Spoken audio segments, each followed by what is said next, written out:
एक हरे भरे मैदान में, जहां ऊंचे पेड़ हवा में झूमते थे और जंगली फूल जमीन को रंगों से सजाते थे, वहां दो बहुत अलग पक्षी रहते थे।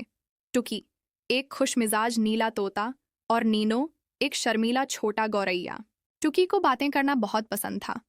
वह दिन भर शाखा से शाखा उड़ता, कहानियां सुनाता, चुटकुले सुनाता और गाने गाता।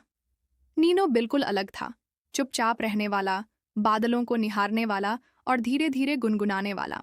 हालांकि वे एक दूसरे से अलग थे, फिर भी दोनों सबसे अच्छे दोस्त बन गए।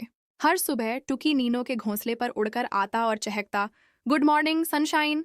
फिर दोनों साथ मिलकर खेतों में घूमते, तितलियों का पीछा करते और दुनिया को निहारते। एक दिन आकाश में काले बादल छा गए, तेज हवा चलने लगी और जोरदार तूफान आ गया। नीनो का छोटा सा घोंसला पेड़ पर हिलने लगा। वह डर गया और उसे समझ नहीं आया कि क्या करे। टुकी अपनी पूरी ताकत से उड़ता हुआ अपने दोस्त के पास पहुंचा। मेरे साथ चलो, उसने हवा में चिल्लाकर कहा। मेरा पेड़ मजबूत है, वहां तुम सुरक्षित रहोगे। दोनों मिलकर बारिश में उड़ने लगे।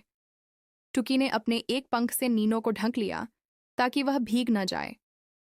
जब वे टुकी के मजबूत पेड़ तक पहुंचे तो दोनों एक आरामदायक कोने में दुबक कर बैठ गए और तूफान के थमने का इंतजार करने लगे।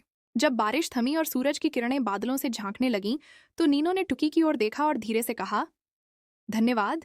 टुकी मुस्कुराया और बोला, दोस्ती इसी का तो नाम है। उस दिन के बाद नीनो ज्यादा आत्मविश्वासी हो गया।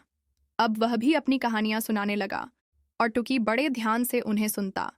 वे एक दूसरे को संतुलित करते थे, एक बोलता, एक सुनता, एक तेज उड़ता तो दूसरा हर फूल को गौर से देखता। वे अलग थे, लेकिन साथ थे तो बिल्कुल परफेक्ट थे। कहानी की सीख, सच्ची दोस्ती में एक जैसा होना जरूरी नहीं।